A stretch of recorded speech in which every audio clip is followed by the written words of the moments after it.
Alright guys, sorry this is taking so long. Apparently I'm old and can't work technology anymore.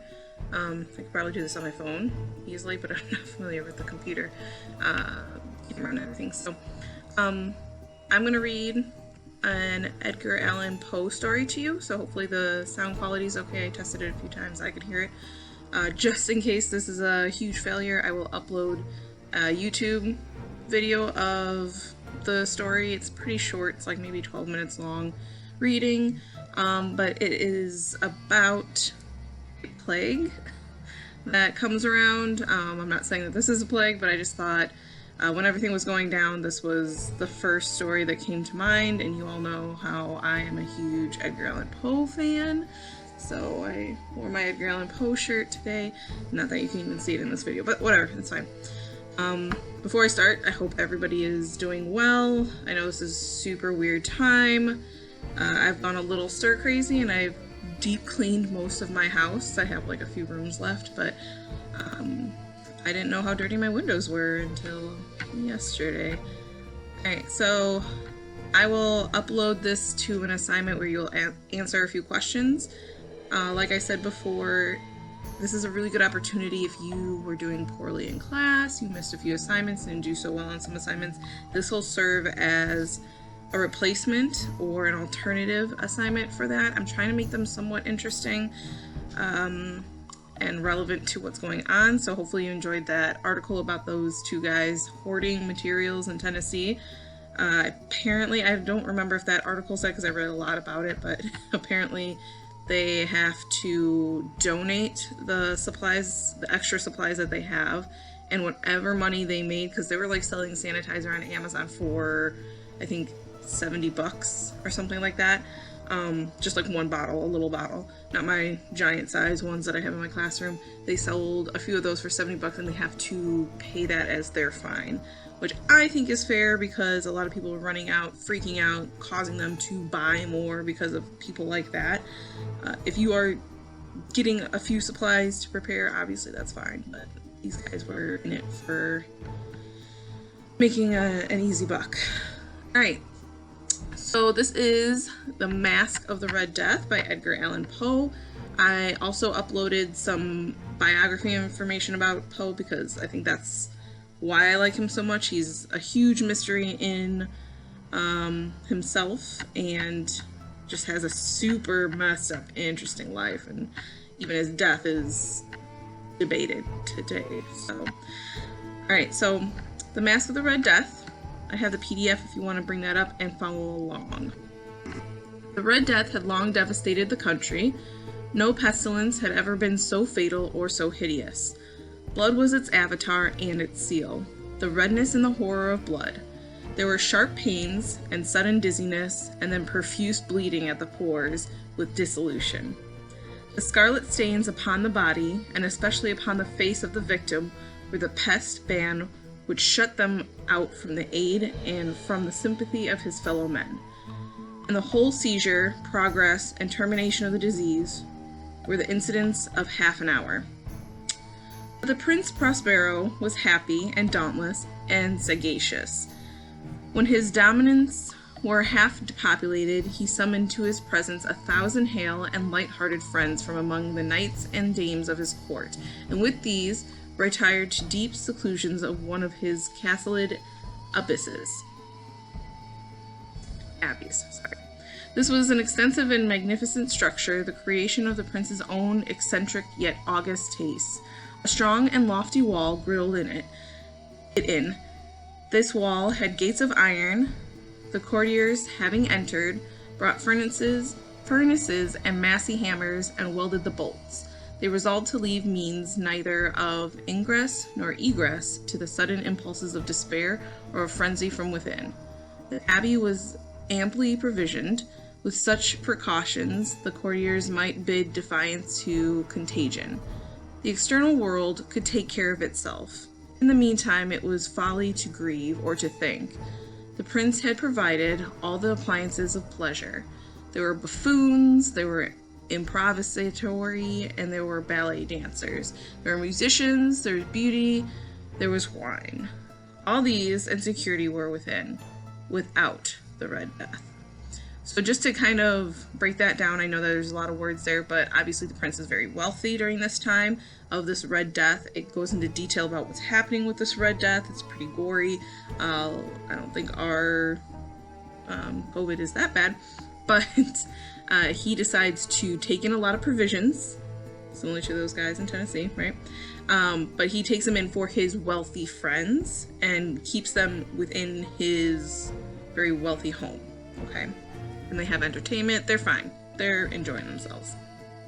So we're on page 4. It was toward the closure of the 5th or 6th month of his seclusion, and while the pestilence raged most furiously abroad, that the Prince Prospero entertained his 1,000 friends at a masked ball of the most unusual magnificence. It was a voluptuous scene, that masquerade. But first, let me tell you of the rooms in which it was held.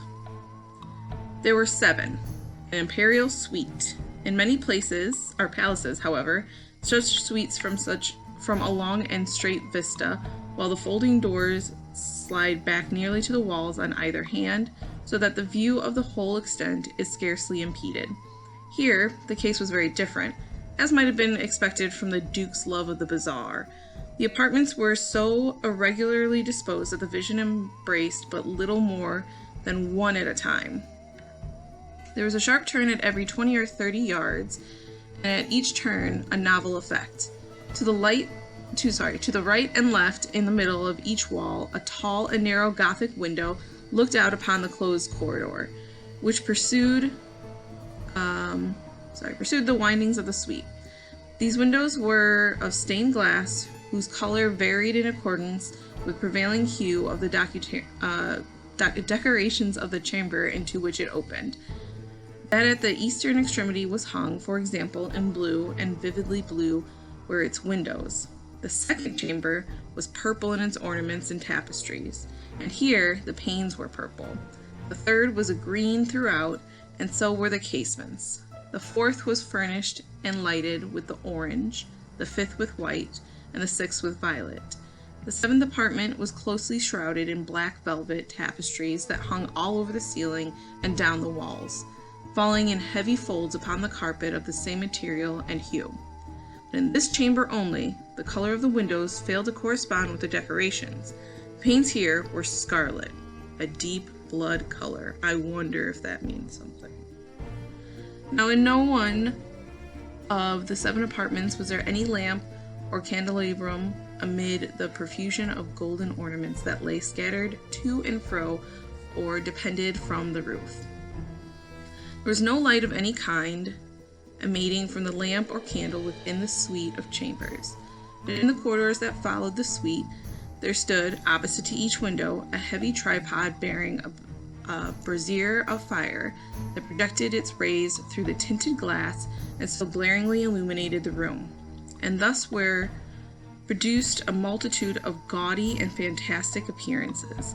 But in the western or black chamber of the effect of the firelight that streamed upon the dark hangings through the blood-tinted panes was ghastly in the extreme, and produced so wild a look upon the countenances of those who entered, that there were few of the company bold enough to set foot within its precincts at all. It was in this apartment also that there stood against the western wall a gigantic clock of ebony. Its pendulum swung to and fro with a dull, heavy, monotonous clang, and when the minute hand made the circuit of the face, and the hour was to be stricken, there came from the brazen lungs of the clock a sound which was clear and loud and deep and exceedingly musical, but of so peculiar a note and emphasis that, at each lapse of an hour, the musicians of the orchestra were constrained to pause momentarily in their performance to hearken the sound, and thus were the waltzers' performance ceased their evolutions. And there was a brief disconcert of the whole gay company, and, while the chimes of the clock yet rang, it was observed that the giddiest grew pale, and the more aged and sedate passed their hands over their brows as if in confused reverie or meditation. But when the echoes had fully ceased, a light laughter at once pervaded the assembly. The musicians looked at each other and smiled as if at their own nervousness and folly, and made whispering vows, each to the other, that the next chiming of the clock should produce them in no similar emotion. And then, after the lapse of 60 minutes, which embraced 3,600 seconds of the time that flies, there came yet another chiming of the clock, and then were the same disconcert and tremulousness and meditation as before. So just try to think about why that might be, right? Might be in one of your questions. But in spite of these things, it was a gay and magnificent revel. The tastes of the Duke were peculiar. He had a fine eye for colors and effects. He disregarded the decora of mere fashion. His plans were bold and fiery, and his conceptions glowed with barbaric luster. There are some who would have thought him mad. His followers felt that he was not. It was necessary to hear and see and touch him to be sure that he was not. He had directed in great part the movable embellishments of the 7 chambers upon occasion of his great fete, and it was his own guiding taste which had given character to the masqueraders. Be sure they were grotesque. There were much glare and glitter and piquancy and phantasm, much of which has been since seen in Hernani. There were arabesque figures with unsuited limbs and appointments. There were delirious fancies, such as the madman fashions. There were much of the beautiful, much of the wanton, much of the bizarre, something of the terrible, and not a little of that which might have excited disgust. To and fro in the 7 chambers there stalked, in fact, a multitude of dreams, and these, the dreams, writhed in and about, taking cue from the rooms and causing the wild music of the orchestra to seem as though the echo of their steps. And, anon, there strikes the ebony clock which stands in the hall of the velvet, and then, for a moment, all is still, and all is silent, save the voice of the clock. The dreams are stiff frozen as they stand, but the echoes of the chime die away. They have endured but an instant, and a light, half-subdued laughter floats after them as they depart. And now again the music swells, and the dreams live, and writhe to and fro more merrily than ever, taking hue from the many tinted windows through which stream the rays from the tripods. To the chamber which lies most westwardly of the 7, there are now none of the maskers who venture for the night. It is waning away, and there flows a ruddier light through the blood-colored panes, and the blackness of the sable drapery appalls. And to him whose foot falls upon the sable carpet, there comes from the near clock of ebony a muffled peal more solemnly emphatic than any which reaches their ears, who indulge in the more remote gaieties of the other apartments.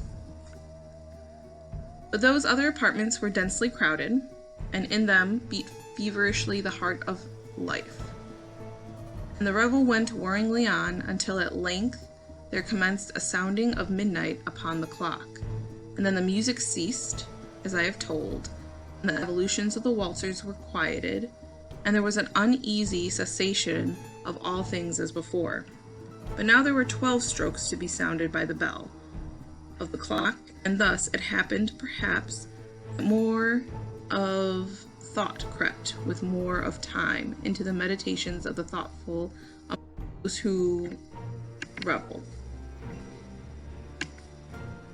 And thus, too, it happened, perhaps, that before the last echoes of the last chime had utterly sunk into silence, there were many individuals in the crowd who had found leisure to become aware of the presence of the masked figure which had arrested the attention of no single individual before. And the rumor of this new presence having spread itself whisperingly around, there arose at length from the whole company a buzz, or murmur, expressive of disprobation and surprise, then, finally, of terror, of horror, and of disgust. My computer's about to die, so give me 1 second. Alright, sorry about that. I thought I had plugged my computer in earlier and I did not. Alright. So these people are dancing, they're enjoying their time, but every time that big creepy clock sounds, they stop and they meditate, is what they say. They're kind of like freak out, probably thinking about the disease and like if it's going to get to them. They're worried. It's disrupting their fun time, their distraction, and brings them a little bit back to reality. So when it strikes midnight, if you're not used to those big clocks, usually when they strike at the hour, it'll hit like every hour that it's hit. So if that makes sense. So if it hits 5 o'clock, it's going to chime like loudly 5 times. If it hits 1 o'clock, it'll just be 1, so on and so forth. So if it's hitting midnight, those chimes are 12, right? So it's a lot longer, and it doesn't go like 1, 2, 3, 4, 5, 6. It doesn't go that fast. It's like usually like pong, pong, and like drawn out. And so he said that clock is even more drawn out and more bizarre than any other clock. So it's probably really, really long and really, really awkward to break up whatever they were doing. Alright, so we're on page 8. Sorry about that again. In an assembly of phantasms, such as I have painted, it may well be supposed that no ordinary appearance could have excited such sensation. In truth, the masquerade license of that night was nearly unlimited, but the figure in question had out-heroded and gone beyond the bounds of even the prince's indefinite decorum. There are chords in the hearts of the most reckless which cannot be touched without emotion. Even with the utterly lost, to whom life and death are equally jests, there are matters of which no jests can be made. The whole company, indeed, seemed now deeply to feel that the costume and bearing of the stranger neither wit nor propriety existed.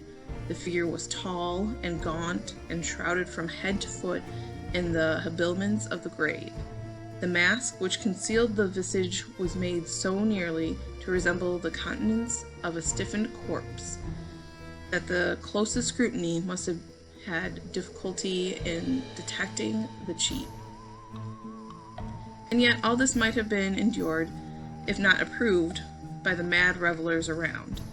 The murmurs had gone so far to assume that the type of the Red Death, his vesture was dabbled in blood, and his broad brow, with all the features of the face, was besprinkled with the scarlet horror. So there's this masked guy there that they just noticed at midnight. He might not have been there before, but they are finally noticing him. He's wearing this creepy mask. He looks like a corpse. And they all take notice right at midnight, and he has blood on him. So if you think about what the Red Death is, that's not a good sign, right?